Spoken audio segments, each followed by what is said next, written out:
اللہ کے نبی صلی اللہ علیہ وسلم کی یہ حدیث ہے کہ سچا امانت دار تاجر کل قیامت کے دن اللہ کی عدالت میں نبی، صدیقین، شہداء اور صالحین کے ساتھ کھڑا ہوگا۔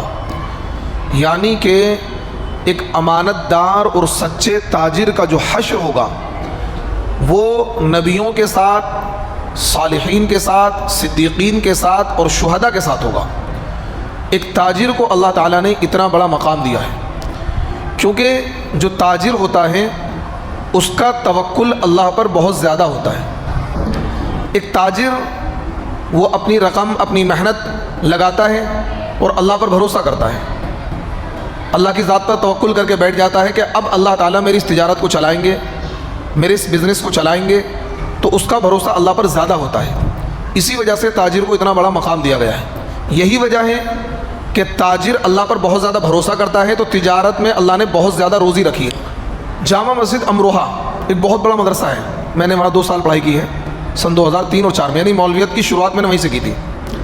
ہندوستان میں 3 بڑے ادارے ہیں جن کی بنیاد مولانا قاسم نانوتوی نے رکھی ہے: دارالعلوم دیوبند، جامع مسجد امروہہ اور مدرسہ شاہی مراد آباد۔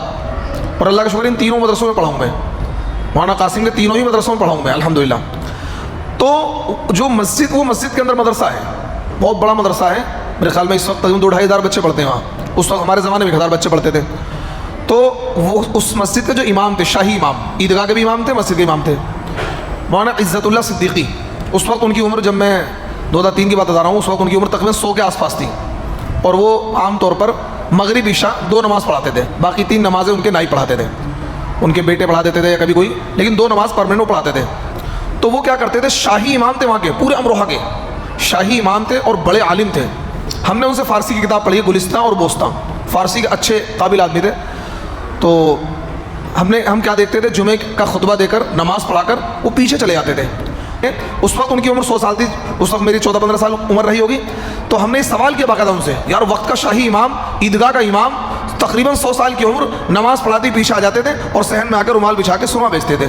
تو ہم نے کہا حضرت اس میں کیا بچتا ہوگا، 2.5 کی آپ خریدتے ہیں، 3 روپے کی بیچتے تھے، 50 پیسے زیادہ 10-20 بک جاتی ہوں گی۔ کہنے لگے میں پیسے کمانے کے لیے نہیں بیچتا ہوں، تجارت کرنا سنت ہے اللہ کے نبی کی، اس سنت کو زندہ کرنے کے لیے میں یہ کیا ہے سرما بیچتا ہوں۔ صرف ہفتے میں 1 دن بیچتے تھے، ہفتے میں 1 دن۔ آپ اندازہ لگائیے کس درجے اہمیت ہے تجارت کی، اور تجارت کتنا فضیلت والا عمل ہے۔ آپ دیکھیے نا، التاجر الصدوق الامین، اس حدیث پر غور کیجیے کہ سچا امانت دار، کیونکہ ہماری جتنی بھاگ دوڑ ہے وہ آخرت کے لیے ہے۔